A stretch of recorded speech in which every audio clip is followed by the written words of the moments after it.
Hello, everyone. Welcome back to another episode of Mindset Driven, the podcast that dives deep into the mindsets of the movers and shakers of our world. I'm your host, Aaron. Today, we have a very special guest. In fact, our first ever guest, dialing in all the way from Australia, a close friend of mine and an individual who is shaping the future of our communities, Guy Burford. As a CEO of Urban Pulse, Michael is at the forefront of building environmentally sustainable and economically viable communities. With a decade of experience in construction and a passion for innovation, Michael has been instrumental in integrating cutting-edge technology and design principles to build communities that are not only energy and water efficient, but also resilient to the challenges of climate change. In our conversation today, we'll delve deep into the mindset that drives Michael to push the boundaries in his field, his vision for the future of our communities, and how his mindset influences his leadership style, decision-making, and the ability to handle inherent challenges in his work. Get ready to be inspired and perhaps learn a few things about adopting a mindset that can make a real difference in the world. So without further ado, let's jump right in and welcome Guy Burford. Welcome to Mindset Driven. Today, we're going to interview my friend, one of the coolest people I know and probably in this entire world, Michael Burford. Now, before we start, I just got to tell all of you, we've known each other for about 2 years. He's one of the smartest man I know, 30 for 30, or 30 under 30 in Australia. I don't know what year, he'll tell us that after. And I'm so blessed that he's here. And thank you for coming here today, Mike. I'm happy to have you. By the way, this is our second time doing this because, my video was messed up after. So we're making this happen again. So thank you so much for being here. Mike, can you tell us a little bit about yourself and, how you started in business and just maybe a little bit of childhood and just who you are? Yeah, sure, man. Once again, thank you so much for what you do. I absolutely love this, the concept of this podcast and helping people find the tools and the tricks of the trade for the super successful, which is so cool because it is all about mindset and because that determines who we really are. A little bit about me. So I'm originally from New Zealand, currently living in Australia. I was brought up in Israel for 5 years. Spent a couple of trips in between. My dad was doing peacekeeping in the Sinai, and then went over again. My dad was doing missionary work through the Christian embassy in Jerusalem, which is very cool. That whole part of my upbringing, 5 years, really shaped who I am today. Through, I got bullied a lot for being a foreigner. I got 3 stitches from being stoned, and I got 4 stitches in my leg from running away from some kids, and witnessed terrorist attacks and bus bombings, and I used to catch a bus to school, number 19, and bus number 18 was pretty much exactly the same route, but sort of diverted off at the end, and that used to blow up at least once a fortnight. And so I'd be on my way to school sometimes, and boom, the whole bus would shake, and I'm like, oh, bomb. Because I was young. The good thing was I was young enough to be ignorant, but old enough to remember. Not sure if that's a good part or not, though. Walked out of school one day. I went to school in the old city, which was 3,000 years old. That was very, very cool. And I was standing there and watching a guy in the green suit go through the whole bomb diffuser process. Thank God it was a bomb scare, because I was close enough to get smashed by the shockwave if that thing went off. But yeah, that was a very interesting part of my upbringing. Then we went back to New Zealand in '99. Spent a few years there, went to school, studied fashion design, studied personal training, and had a lot of jobs. I left school when I was 16, which is sort of also a big part of my upbringing. Worked for what I call the Italian mafia of Christchurch at the time, which was also that sort of taught me a lot of my entrepreneurship, just different way of thinking. And because I left home and I spent a lot of time with them doing a lot of crazy things, which I probably shouldn't put onto recordings. Good answer. So that was a very interesting time in my life. A very sort of, the sort of during those ages, which are really forming, both mentally and mindset wise, because watching these guys sort of start up nightclubs and pizza restaurants and a whole bunch of other little different side gigs sort of taught me how to think about wealth creation and deal negotiation and all the rest of it too. Got myself into a bit of a scene back in New Zealand that I had to escape from. So when I was 20 years old, I packed my bag, had $300 in my pocket, jumped on a plane and flew over to Australia and moved to Brisbane, stayed with some friends, slept on the couch for a few months, and went off hunting for work. And my goal was to work my butt off for 2 years, save up as much cash as I could. Then I wanted to go travel South America and then go live in Spain. And find myself a nice Spanish wife and settle down. Turns out I ended up marrying my first boss here in Australia and married 13 years this year. And her dad got me into my first business at 22 years old, which was doing building inspections. So between me arriving here and me setting up my first business, I studied building construction and got my cert for in that, and moved to Sydney, set up a business, and that business is still going strong today, which sort of led me on to, I'm sure we'll get into it, so I'll just give you the long story short version here. We set up 53 businesses within 19 companies, which sort of led to a whole bunch of other things, which we'll get into, I'm sure. But I semi-retired at 29 years old. I went off traveling, and because my mindset, I realized it was a very bad thing. I turned into an alcoholic and got fat because I was bored. So I was waking up, cracking beers for breakfast, cooking a barbecue, which sounded fun at the time. But that's the sort of moment I realized, hang on a second, this isn't right. And sort of that point, got back into business. And that's when the rest of these businesses came through, and got into cage fighting and martial arts, and attempted a marathon, and here I am today. Well, that's a beautiful story. And yes, we will tackle some of those things, I'm sure, in between the rest of our conversation. All right. So generally, at the beginning of all of our interviews, we like to ask one singular question that's kind of the basis for everything else.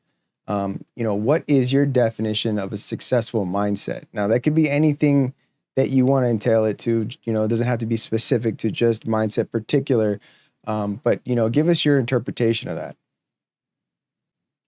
A successful mindset, from my perspective, is somebody that is creative thinking, thinks outside the box, isn't afraid to tackle challenges, and has a creative problem-solving mentality.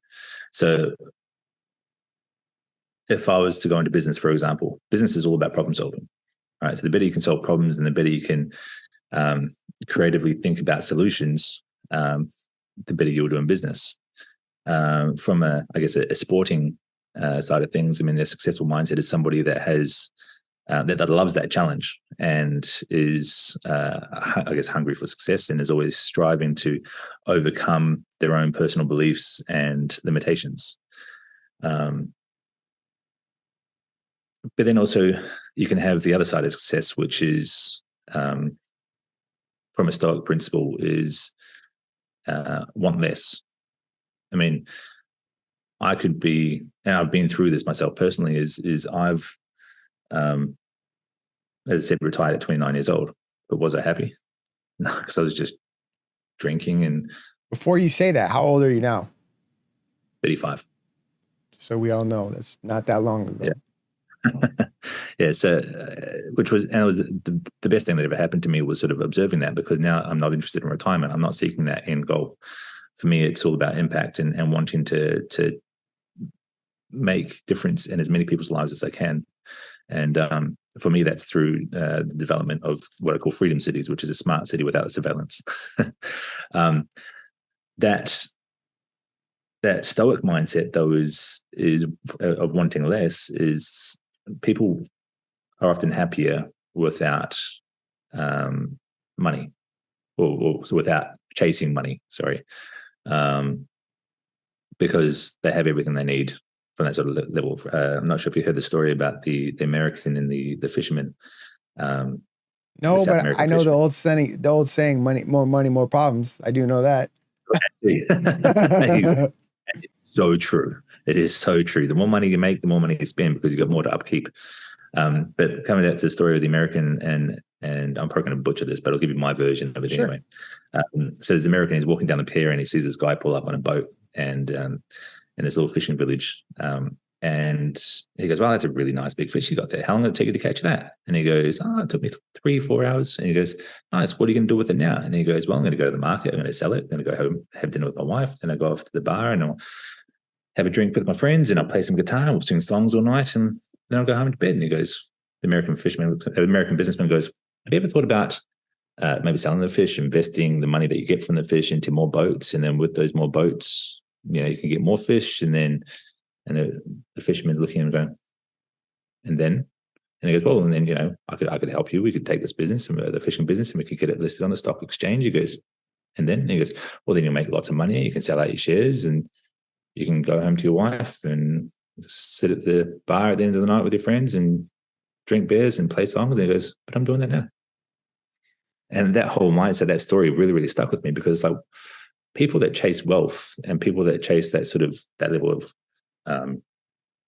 I guess, perceived success end up just chasing their tails. Because for someone who's on $100,000 a year to retire financially, they need $1 million invested at 10%, which is not that hard to do these days. Right. Especially with the likes of cryptocurrency and all the rest of it. Tony Robbins talks about it in his book, Money, Master the Game. He goes, $1 million invested at 10% will give you $100,000 a year. And $1 million is not that. I mean, the average price in Australia for real estate in Australia is $1 million. Whereas people think that they need to earn 10, 20, $50 million in order for them to retire at a sort of young age. But it's about defining what success is for you. Come back to your original question, defining what success is for you and really figuring out what that means, and then breaking that down into smaller goals and working backwards. Success for you could be your family, enough income to support yourself, working whenever you want, 2 to 3 hours a day, and living the dream and bring up your kids. Yeah, I couldn't agree with you more. You eloquently put all of that together like it should have been. And I do think that again, more money, more problems. I like the analogy story that you gave with that, along with that. So with that being said, you say you can use that money, invest 10% of $1 million, and then use that, and so on and so forth. Let's ask this question first. How do you stay motivated to continue that growth mindset? Because I know there are people that they'll hit a perfect medium, like the fisherman, all right, where he's happy and, he could go up, but he continues to stay at the even level that he wants. But people that, let's say they do reach a certain spot, how do they keep that? For you example, 29, you retired, and then you're like, this isn't what I want. I no, so you had to re-engage the mind to continue moving forward and keep growing. So how do you keep that? I mean, what's keeping you motivated? You know what I mean? Let's work on that, because I think people really need to hear that. For me, it's a bit of a crazy story, because as I said, realizing that retirement wasn't all it was cracked out to be really sort of gave me a bit more of a driving motivation. So my business is called Urban Pulse. Urban Pulse is a construction consultancy business. And I'll take a step back. I went down the rabbit hole of what I think the future will look like, and that scared the absolute shit out of me. And for me personally, it wasn't an environment that I wanted to bring up kids in. So I sat down with my wife and we had a chat, and we both decided that we weren't going to have kids. So I got that dealt to through the doctors, and that sacrifice of not having kids so that I could focus on making an impact in business and in life from that perspective really burnt my bridges behind me. I can't go back. I can't change that sort of. Well, I can, but I really do not want to. Oh, you don't. So that sacrifice that I made, I really need to live up to. I need to really make sure that I make the most of the decisions that I made. So I burnt that bridge. Now all I have is moving forward. And for me, though, like, it took me a while to realize that sacrifice. I mean, that was massive. Not having kids is the end of my lineage, right? Because I got a half brother, but no one's really going to carry on my family name for starters. But then also, I love kids. But the thing is, I can't focus and I can't provide. I can't do both things at the same time. We can talk about that later on. Balance, right? How do you find that happy balance? Right. But if I was going to have kids, my life would be focused on my kids, right? Making sure that I help them grow into the people that they would be proud to be. Whereas having made that sacrifice, not having kids, now my focus is, right, how can I make the biggest impact for those around me? Like, I've got plans and I've mapped out what these smart cities, I call them smart cities, we'll call them freedom cities. I don't like the word smart cities. We'll call them freedom cities. These freedom cities, I've mapped out everything that looks like. I know how it's going to, I know what, like, the design of it is circular economy. And the first step is having a smart farm. That smart farm can produce 11,000 kilos of food a day and produce enough biomass fuel to then fuel 2,000 houses. So that's 2,000 families that will be living off the grid with free electricity and enough food, right? Worst case scenario, bug out to that, we've got the village, all right? Plan B is a town, from town to a city. That's impacting a lot of people's lives, and that's creating a free environment for people to live in. When I say free, I mean food and electricity. You've got your bare necessities. From there, you can do whatever you want. Sure. That there is the impact and the driving force that gets me up and out of bed every morning. With the sacrifice that I made being the pain that drives me forward as well. So that's what motivates me. That's my driving force. It's a 1,000-year plan. I don't think I'll ever see the end of it, because obviously it's a big dream, big vision. But taking into consideration that Australia is only 200 years old, I'm hoping I'll be able to achieve some of what I'm looking to do, but at least create a blueprint for the future to then that be my legacy. That's beautiful, man. I mean, for those of you know, I have 4 kids, and a little one, he always calls himself, when we have our regular calls, we talk once a month, and he always calls himself the Cookie Monster to her, and she loves it. So he's truthful in what he says about, you know, him loving kids, and I'm grateful for that, because she adores you. So thank you. Appreciate that.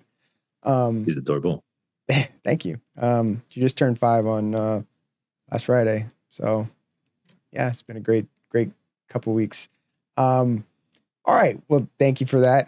The envision that you have for the freedom cities, by the way, I have freedom tattooed down my rib cage. I don't know if you ever knew that, but I do. Big letters too.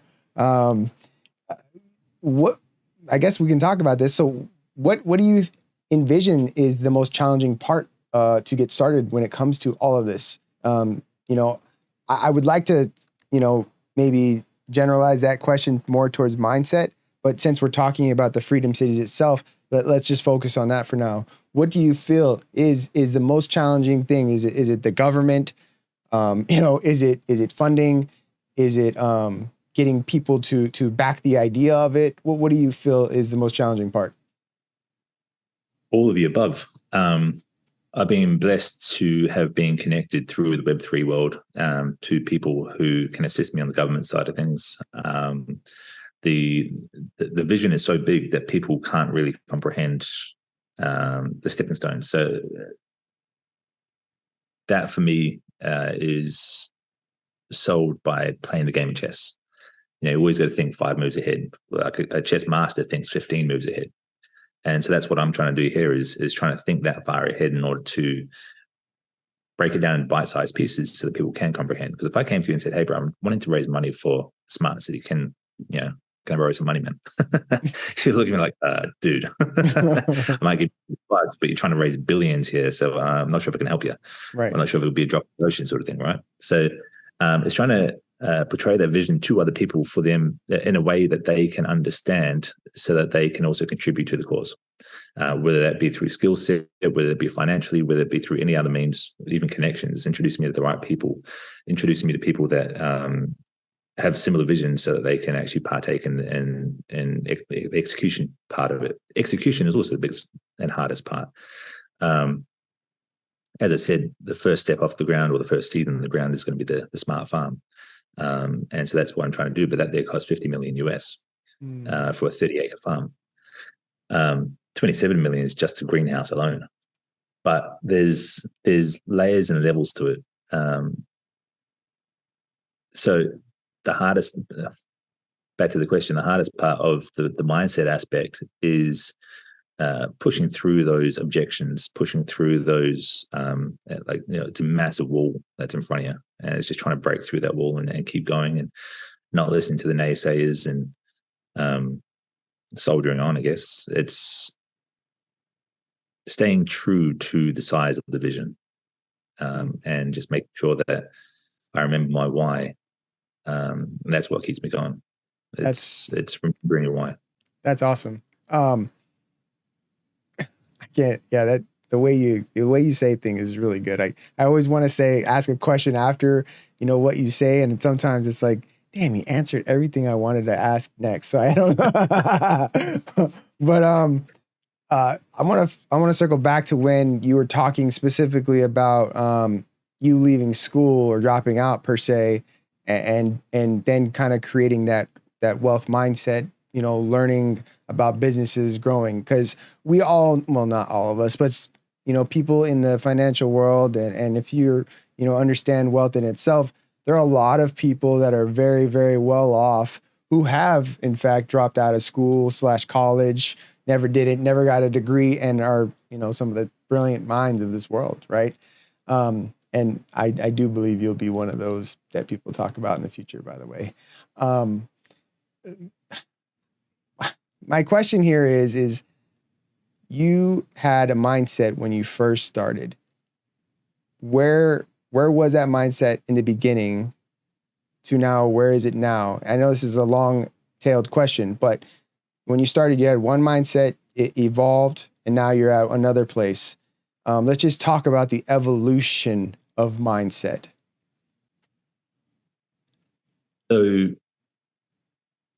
before we went to Israel, I went to a Christian school, and the Christian school was all about,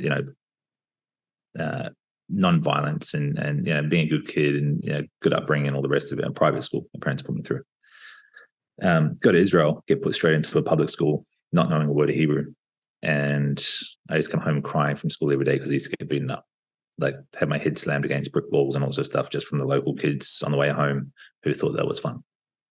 So my dad sits me down one day after he got home from work, and he goes, mate, and this was a defining point in my life that my life coach pointed out.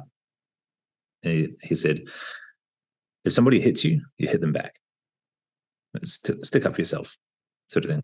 And my life coach, I wrote this massive life story, everything in my life, just from start to that point.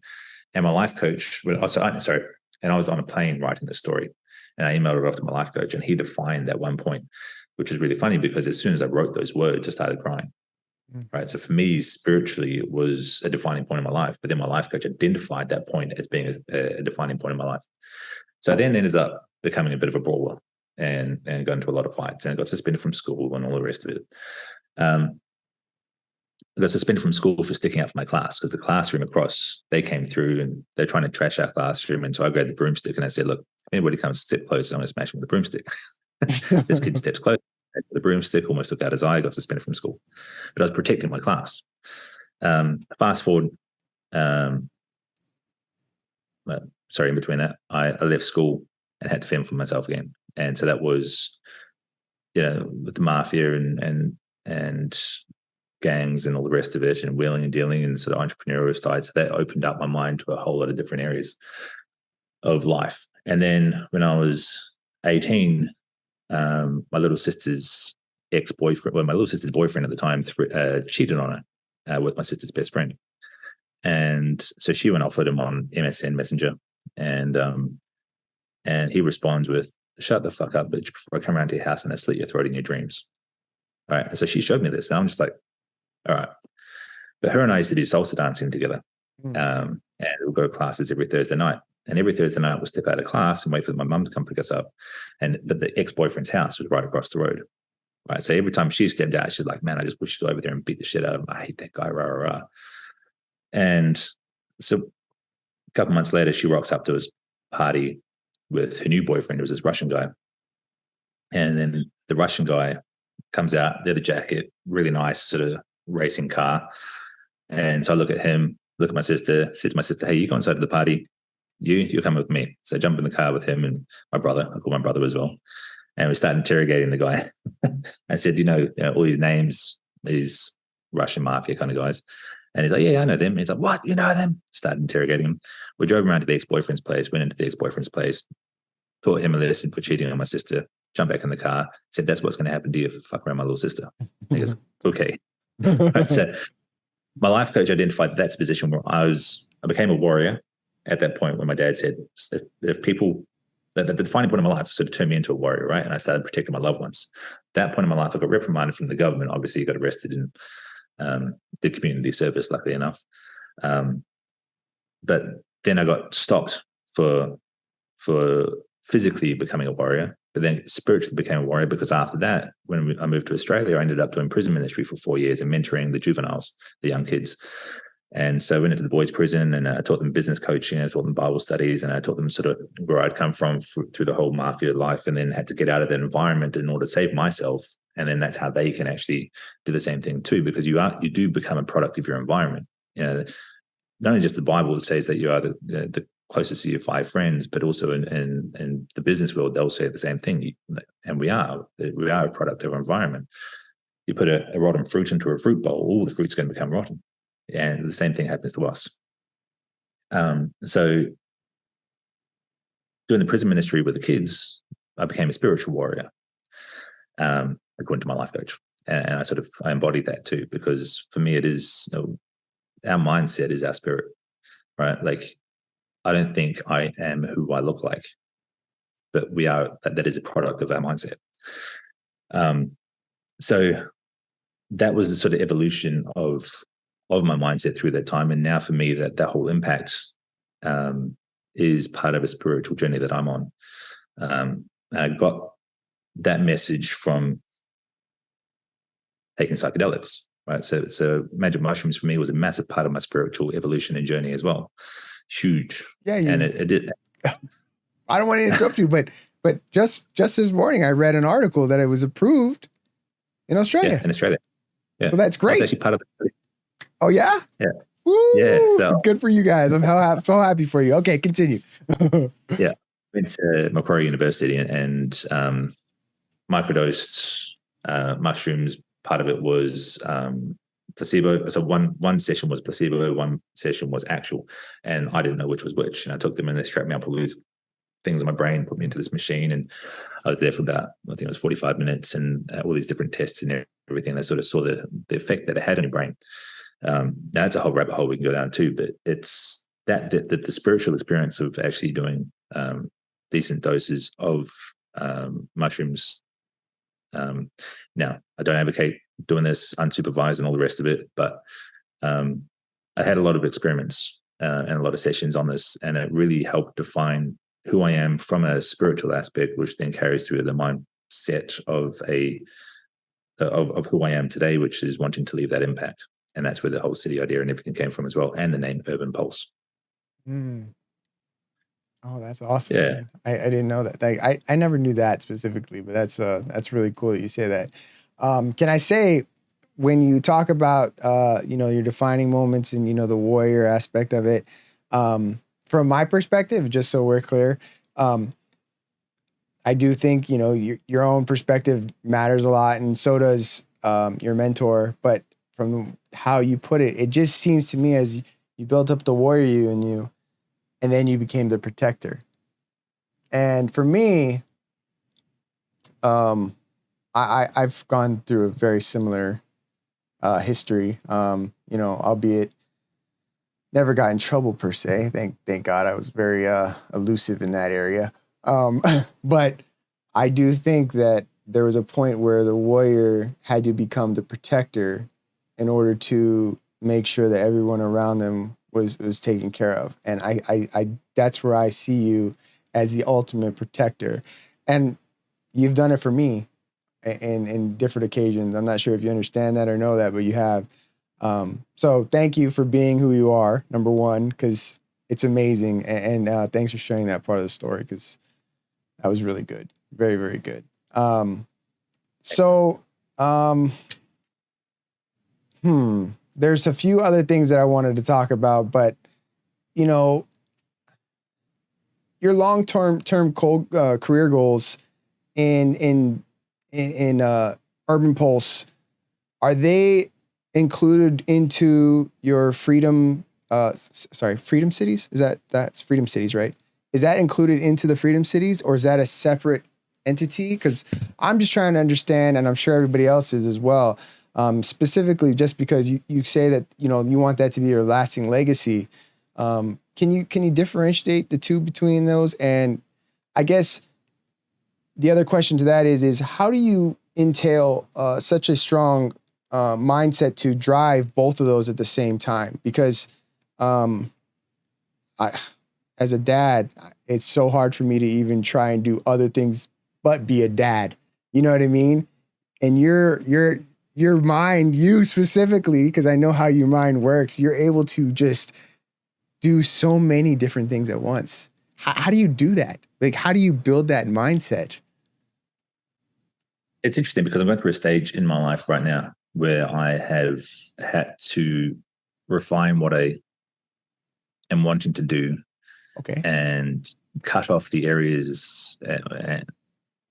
So going from 52 businesses, I'm now going through a full restructure, breaking away from a bunch of those in order to really pull back and focus on what I'm doing, due to some pretty heavy issues that we've had with people that had entrusted places from a management perspective. So that's some shit that I'm dealing with right now, and feel like I've got a couple of daggers sticking out of my back. But at the same time, everything happens for a reason. I really strongly believe that.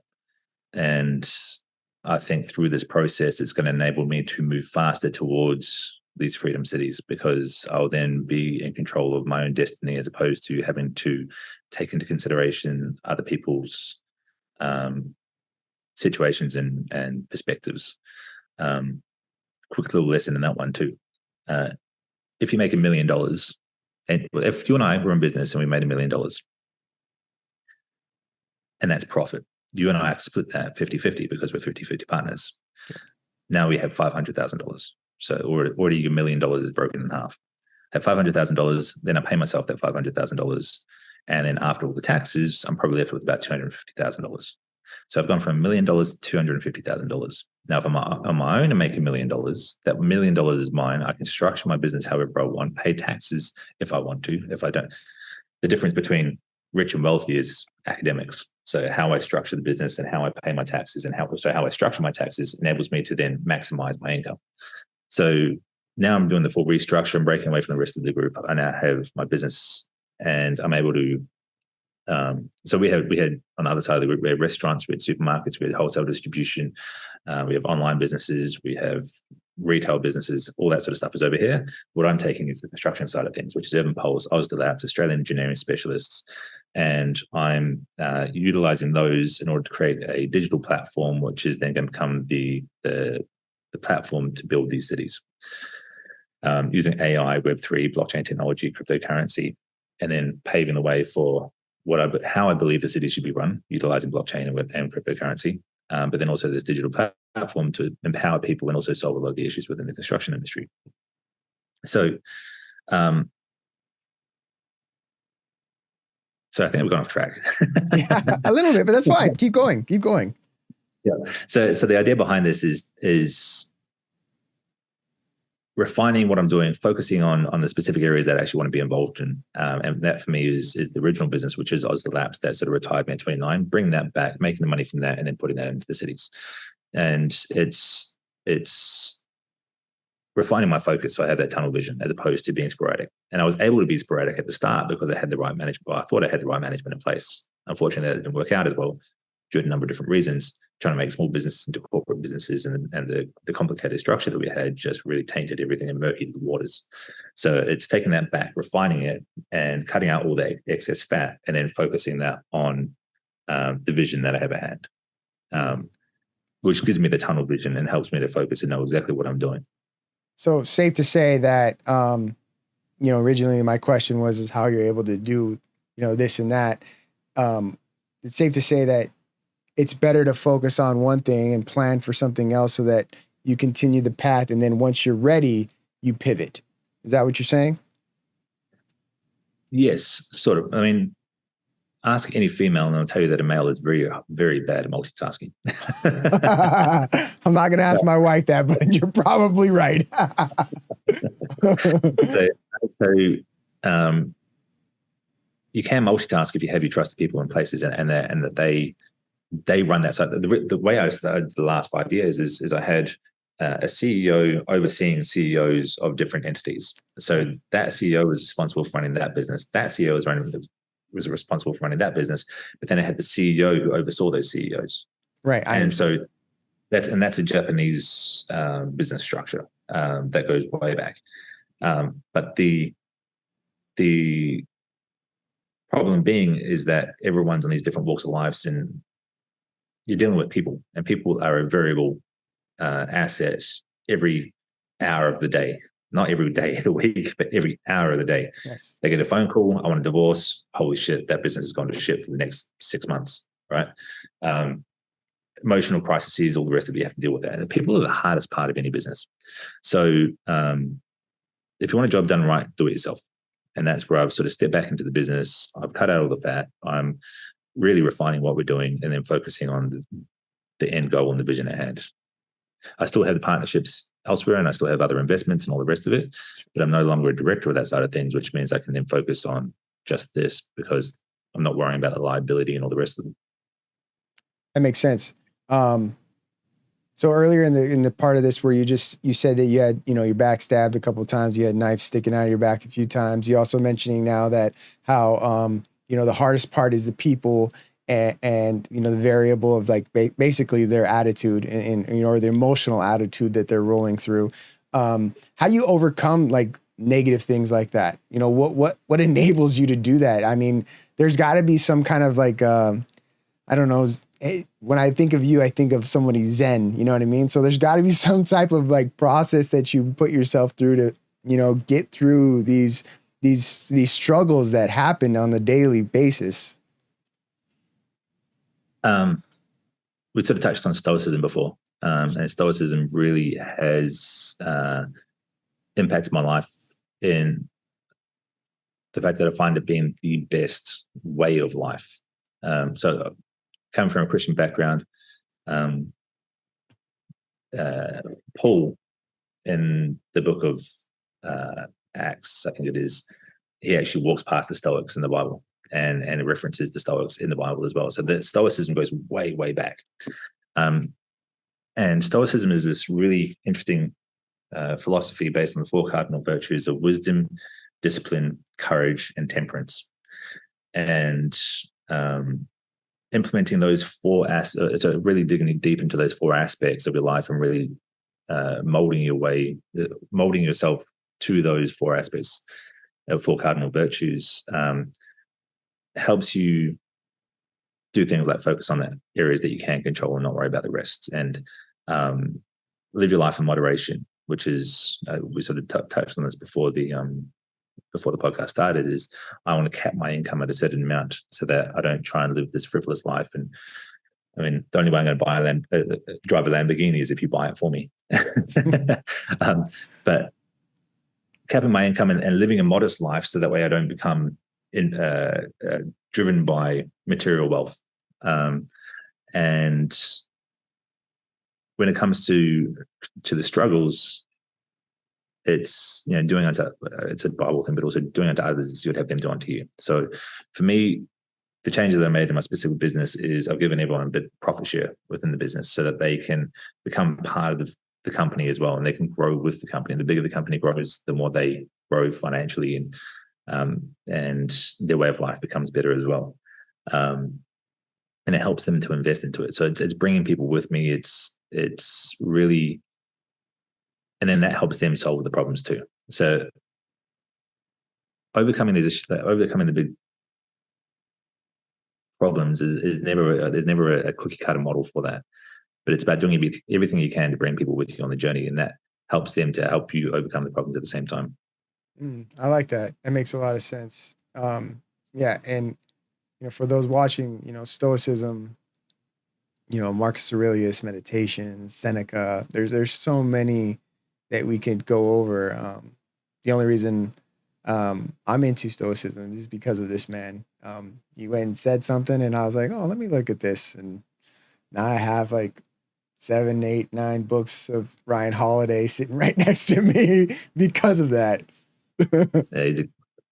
Yeah, and meditations and yeah, Stoicism is very, very dear to my heart, and you're totally correct.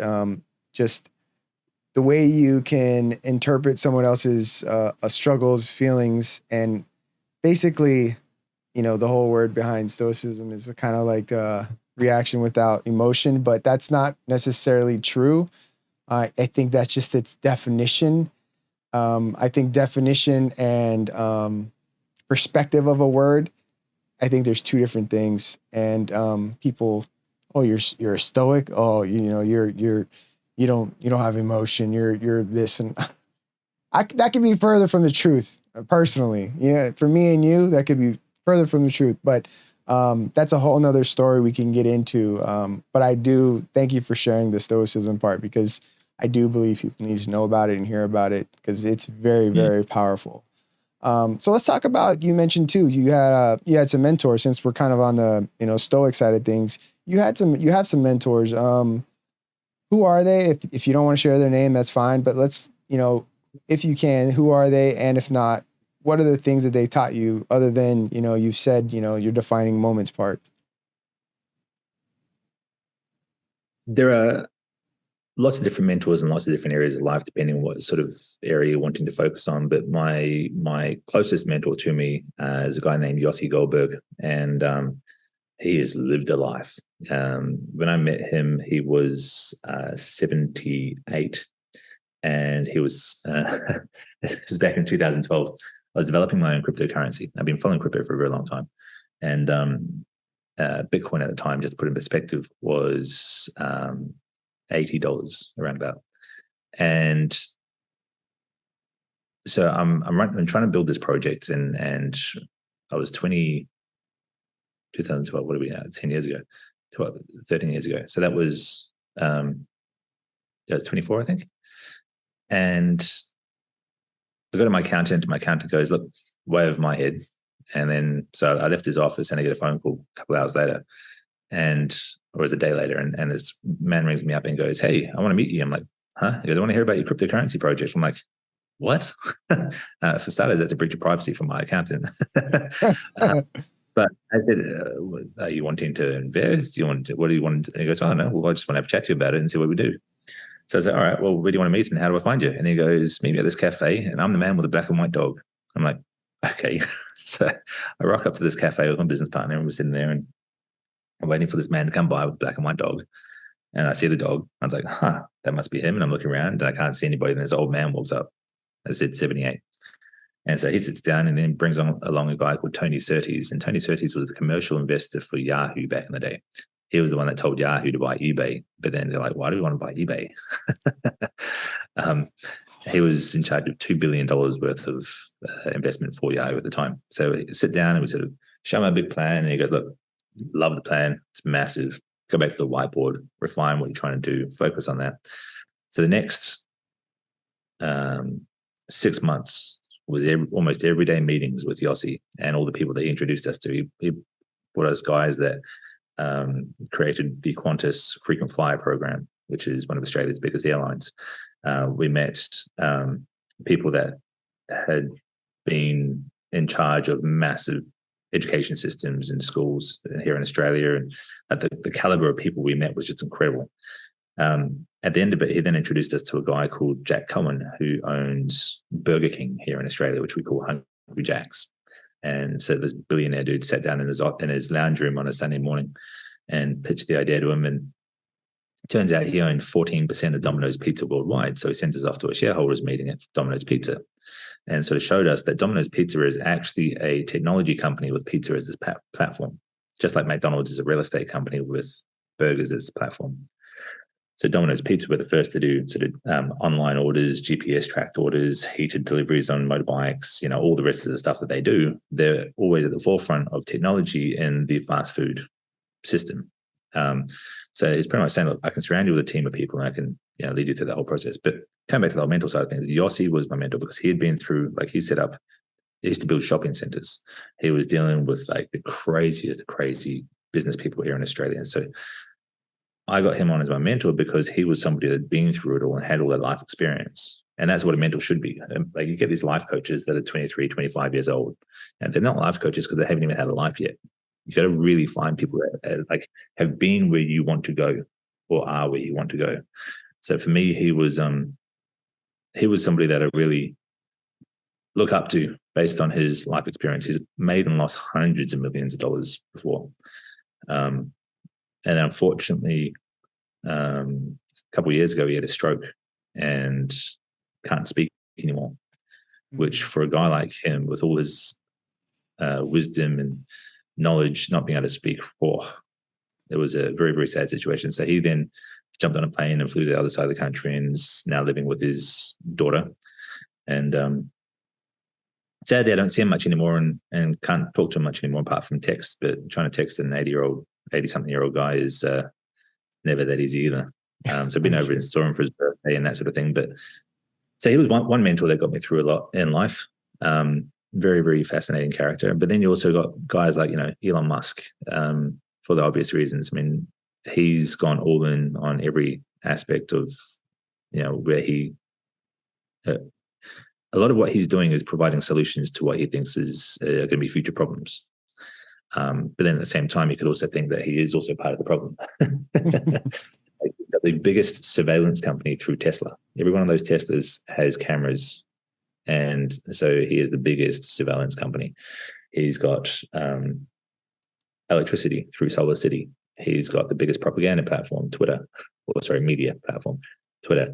He's got internet, which he can control. Now he becomes the ISP, the internet service provider. So he's got full control of almost every aspect of what the future of technology is going to be. He's wanting to turn Twitter into a all things platform, kind of like WeChat, which you can make all your payments and you can buy things and all the rest of it. That's his vision for Twitter. So whether he's good or evil, not quite sure yet, but the way he does business and the way he goes all in, and I've read his autobiography and he's also a bit of a prick, but then I love the saying, in order to be a good CEO, you have to be a motherfucker. Not too much of a mother, not too much of a fucker, but a motherfucker. Oh, that's good. I never heard of that, but I like that. Yeah. Well, actually, he's following your footsteps, right? He's jumping in the cage with good old Zuckerberg.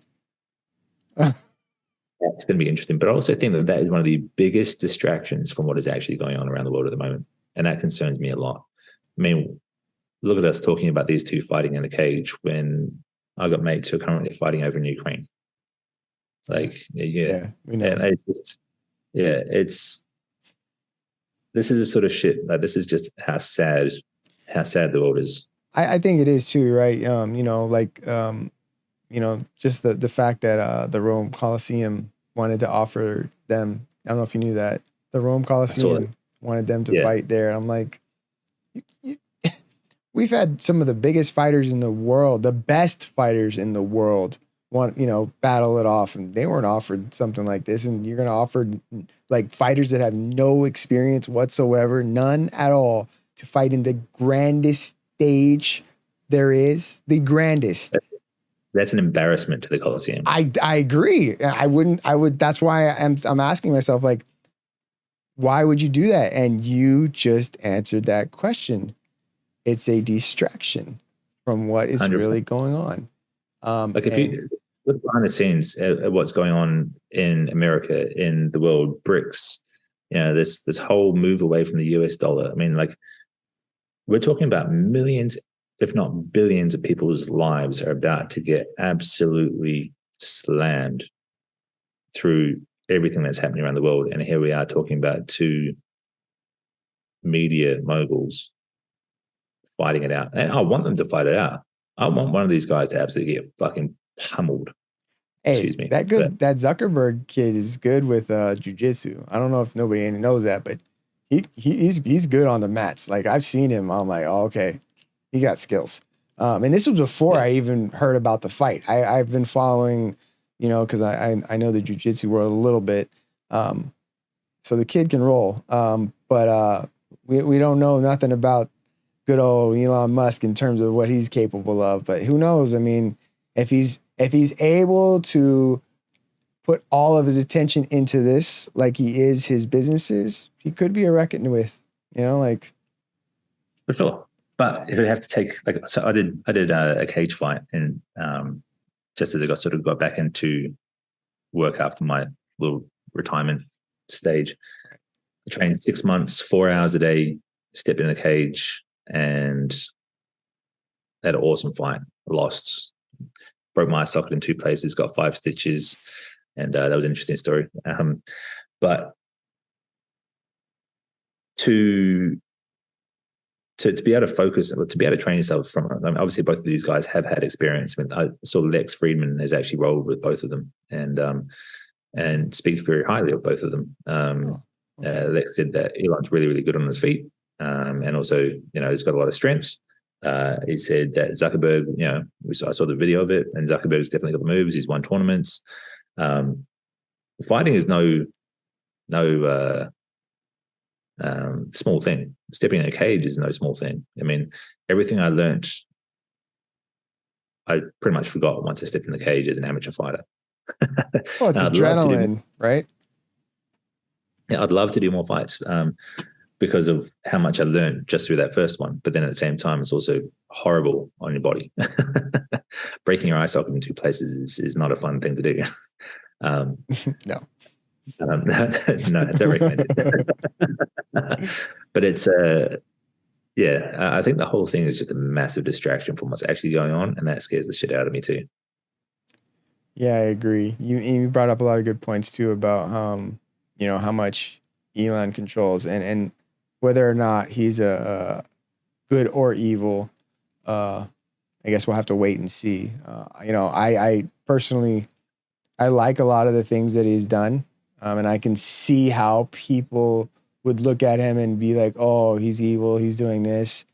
But I also can see how the media can tell a different story than what is actually being told or what is actually being done. And that's it. That's for anybody and everything, right? Like good old Trump and Biden, like the story can be said one good and the other bad, but in reality, like we've seen the results and we've seen what's one's done. So, I'm not going to talk politics because that's a whole nother game of wax that we just don't need to go to.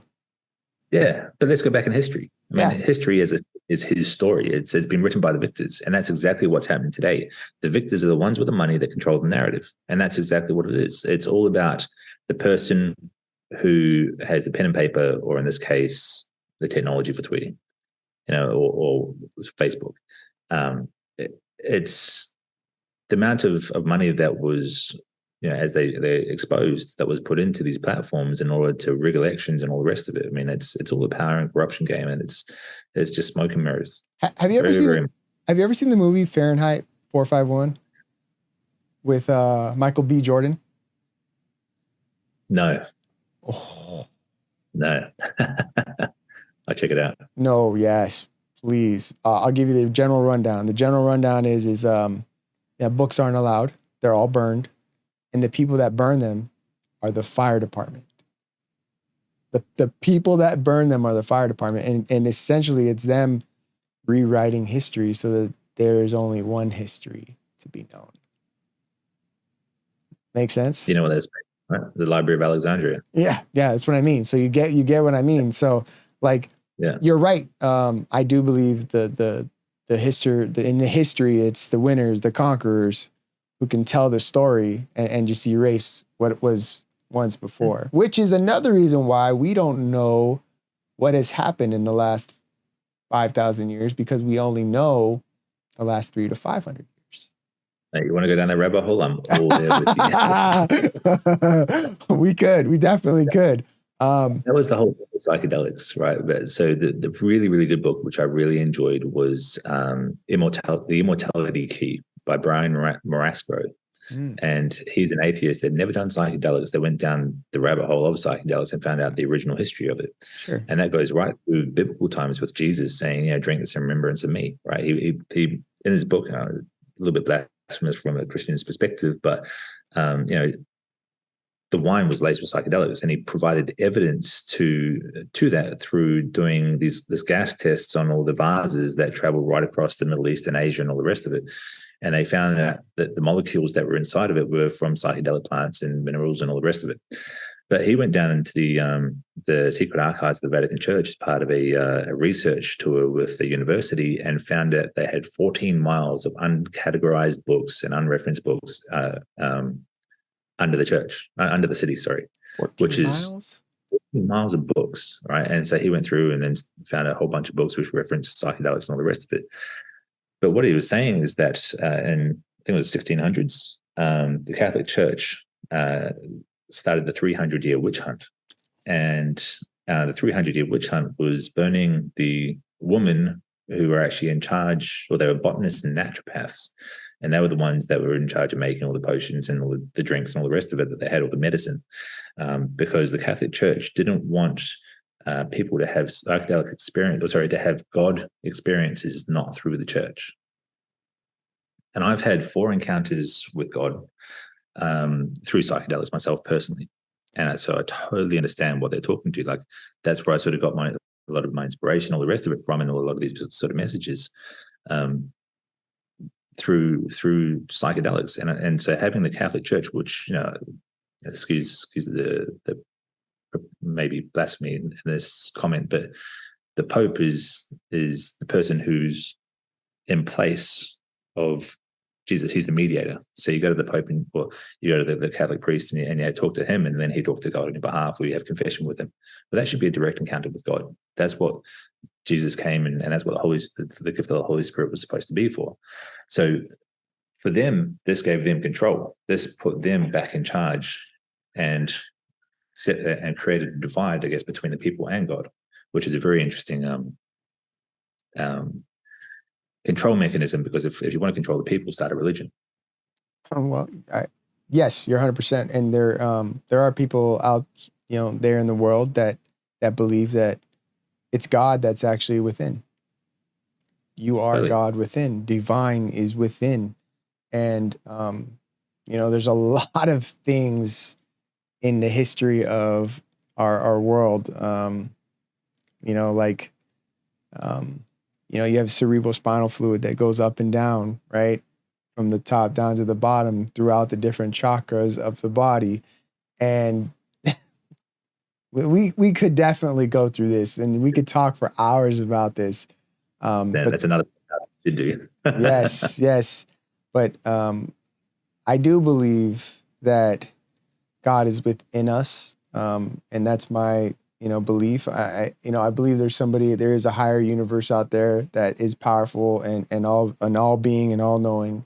But I believe that God is within us. It's just why I also believe that the mind is the body's pharmacy, because it can change your entire body just with energy. But big pharma, big this, big that. I've always said that mushrooms were God's pharmaceuticals. The reason being is because there's 14,000 different types of mushrooms, and every single one has a different health benefit, which is fascinating. And if I'm not mistaken, isn't there like 14,000 different proteins, something like that? I'm not sure. I might be wrong on that, but there is a big number of different proteins in the body. Where's Jamie, fact check this. I know. We need one of those. But very interesting. And just on the history side of things on that, a lot, the Sumerians, the lost civilization. Oh man, imagine knowing how all of it truly connects. And if Oh you're man. saying that, when you have these, I don't know the proper terminology for it, but these psychedelic trips, let's just put it that way. Is that the right term? Yeah, I call them journey. Okay, yeah, perfect. Psychedelic journeys. I like that better. When you're having these psychedelic journeys, you say you spoke to God 4 times, right? Are you sure you weren't speaking to the higher self? So the very first word in the Bible is in the beginning. And if you translate that to Hebrew, which I mean, I lived in Israel for 5 years, is Barashat. And Barashat is broken down into the word in your head. Barosh. Rosh is your head. So in your head, you will create God, heavens, and the earth. Right. So that's where everything sort of comes from. And that's, as you're saying, the fluids that go down your spine and the 33 vertebrae, like everything. Like when you dig down into that, it is fascinating. But that's because it's a spiritual thing. Like I believe that when God said that, so when the Bible says that God made us in His image, I don't believe He was talking about us physically. I think He was talking about us consciously, because we're conscious beings, and that's what separates us from the rest of the Hermetic planes, and the Hermetic principles talks about the different levels of consciousness. So I believe God is obviously consciousness, which is the all, the everything that lives. And so when I had my psychedelic session, my little journey, one of the first ones was right before COVID. And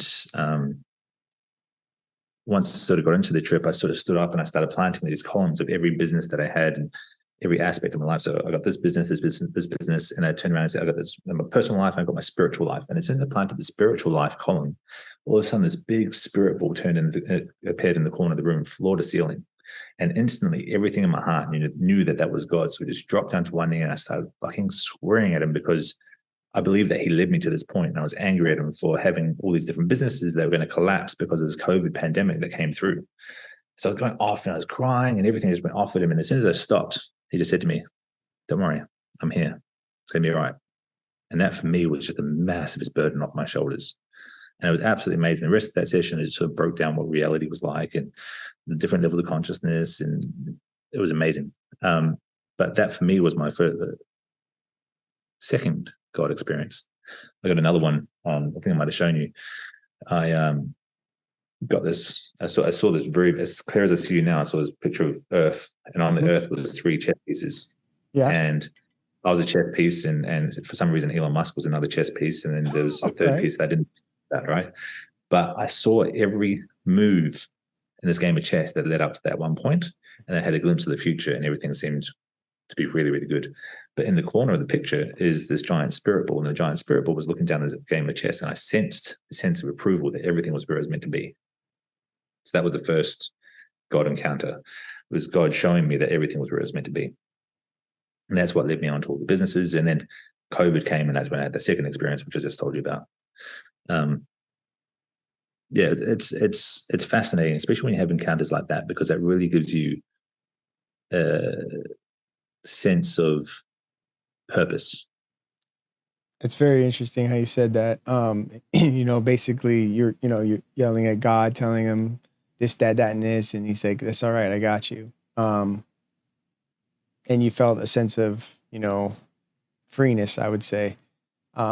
Just recently, this last week, I'll give you a good example. The day after, actually this right after we got done with our first recording, I was mad at myself because I knew I should have paid attention more to what I was recording, but the whole purpose is to interview you, right? Not so much look at what I'm doing, making sure there's proper things happening here. But what I've been doing lately is during so I meditate in the morning for 20 minutes and I meditate in the evening for 20 minutes. And generally during the day, maybe a couple times a week, I will do it for about 30 minutes to an hour. But my morning and evening ones, more recently within the last 2 weeks, they've been about forgiveness. Because I had a talk with these 2 women that are local to Hawaii. And they saw my story, my initial origin story, and they said, "We want to talk with you. Just offer free help." So I talked with them, and they're like, based off of everything we watched and what you said today, we believe that in order for you to get everything that you need to come to you, call to the universe, and so for you to receive it is you have to forgive. And, I'm like, okay, tell me more. If, forgive what, everything, regarding anything. And it was a long story and I could talk about that later, but more so is the forgiveness. So after the thing in the video was bad, I was like, laying down, getting ready for sleep, doing my 20 minutes. And I'm like, it's okay. Like, you can do it again. It's okay. There's forgiveness in anything and everything.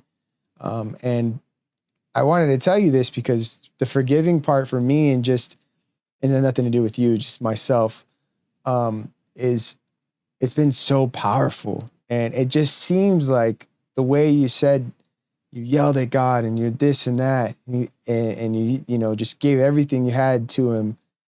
Even though you did that, the message was, it's okay. I got you. You know what I mean? And for me, it just seems like it's okay. All is forgiven. Don't worry about it. Let's keep going. And it's so powerful, right? Forgiveness is so powerful. And even for my wife, I just told her 2 days ago, I've been doing a lot of breath work and breathing and trying to understand, what are the things I need to forgive, because God knows I've been through some stuff just as much as you have, right? And man, it's just such a powerful tool, and I had no idea. I really had no idea how much I needed to let go of, and it's been a blessing, a real blessing. And yeah, man, that's so glad you said that. Thank you. I find that not forgiving builds up acid in your body because you're holding it. And with that, the story I sort of mentioned before, the management thing, that there's obviously they were some of my most trusted people, and I've got to learn to put that behind and separate, I guess, business from personal life, and still and reconcile those relationships, because there are two parts to I guess business, and some people are either negligent or they're actually criminal. And so I choose to believe that these guys were negligent in their actions as opposed to actually criminal in their actions. Because you either know what you're doing or you don't, and the outcome is still the outcome. Sure. And so for me in the situation, I've had dreams about this. Whenever I know that, so whenever I recognize that I have dreams about scenarios like this, I know that that's now inside me. And I've had this. I've been done over by con men and everything. Like, can you say that one more time? Say that one more time though, about the dream part. So when I know that I dream about people in scenarios like this, I know that they're now inside me. They're now taking up real estate inside my head, and so I have to. That's so powerful. I have to forgive them, or put that behind me, or somehow disconnect from that scenario. For example, this con man that did me over, I had a dream about him. I snuck into his house and in this dream and walk into his room, and he's lying in bed with his wife, and this guy's 180 kilo obese. Like, this guy was the golden goose of the underworld.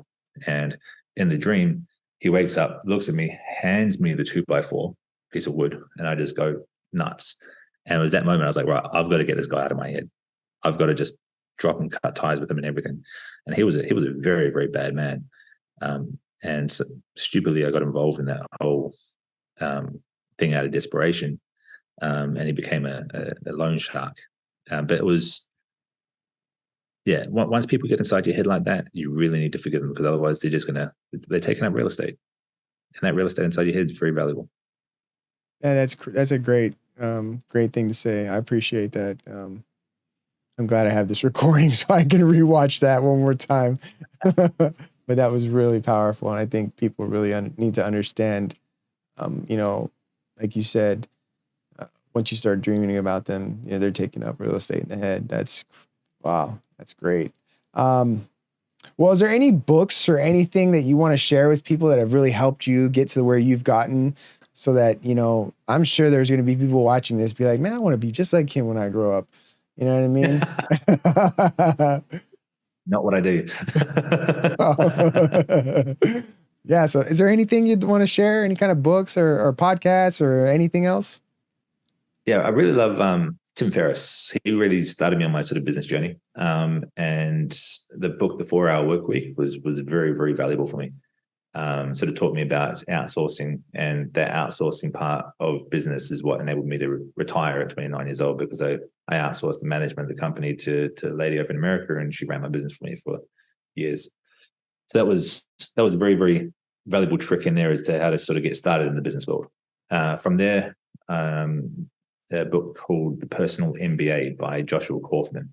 That was a very good book that sort of taught me about business, and Tim Ferriss adapted an aspect of that where he said I can either spend $150,000 going to Harvard and get myself an MBA, or I can use that $150,000 and teach myself through real world experience.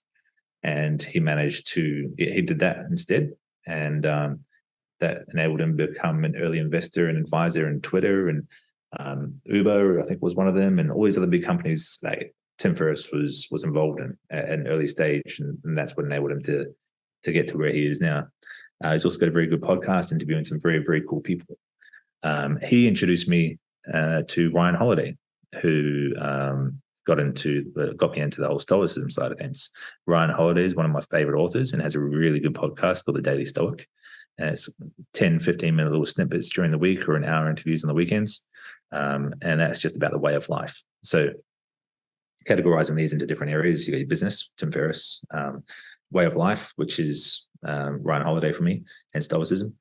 And general information and knowledge, I like obviously Joe Rogan's podcasts, Lex Friedman, and also Andrew Huberman for I guess the body aspect, the mind, body, and soul. So you got the body aspect being Andrew Huberman, who's a awesome guy that speaks to the science of body hacking. So yeah, there's some really good little gems in each one of those. Yeah, no, I all of them I watch and listen to religiously. So I can't say any that I wouldn't agree with on all of those. I especially am very fond of Dr. Huberman, and just the way he approaches everything with science. There is no like, oh, I tried this and hey, it worked for me. It's like, hey, this is the study. Here's the journal. Here's the information. It's your decision to go out and try it and see if it works for yourself. Because a lot of people won't take the time to do that. Number one, that's a lot. It's a lot harder. It's a lot easier than it seems, because he does research. He's a teacher. He's a neuro something scientist. I can't remember the specifics of it. And the way he approaches everything is amazing. Ryan Holiday, Tim Ferriss, all amazing. Joe Rogan, obviously, number one in the books. Like, the guy's a great podcast, and he always has some interesting characters come on his show. Last question for you. Any advice you'd give somebody who's brand new? Where should they start, in this mindset journey? Let's not worry so much about the business aspect of it. We all know you're an entrepreneur and you started young. Not some people aren't going to be able to start as young as you were, but what would you say to a 21-year-old, 22-year-old who's just starting to understand that, hey, the 9 to 5 isn't something for me? What kind of mindset do they need to grow to get to the next level? I think if you refine it, I think it all comes down to you are a product of your environment, right? I always try, the saying, if you're the smartest man in the room, you're in the wrong room. Mm-hmm. Yeah, show me your best 5 friends and yeah, so on and so forth. Yep. So become a product of the environment you want to be in. Surround yourself with smart people and you become a smart person. Surround yourself with rich people and you find out how they do their things and you become a rich person. If you want to be, every aspect of life is because of your environment, because you absorb where you are. So I think, and that's what sort of said to you, I left New Zealand to move to Australia, and because I had to get out of that scene over there, and that's what really helped me become who I am today. So make sure that the environment you're in is the environment you aspire to be in, or move. So I think that's just to summarize it into one point, I think that's the most important thing ever. Awesome. Well, thank you so much for your, time today. I really appreciate it. Obviously, I'd like to talk to you forever, but we both have things to do. We both have families and wives we have to get back to. So thank you so much for your time today. And I promise everybody he will be back, and when he's on his next venture, so he can share that with all of you. And where can everybody find you? Just as a lasting one. I'm on Twitter at Scorpio Mike B, and the same on Instagram too. Awesome, Mike. Thank you so much. I appreciate your time, and we will see you again next time. To all of you, those out there, if you want to see more, please come back. Hit the subscribe button, the like button. You know how it is, and we'll see you next time. Take care. Bye.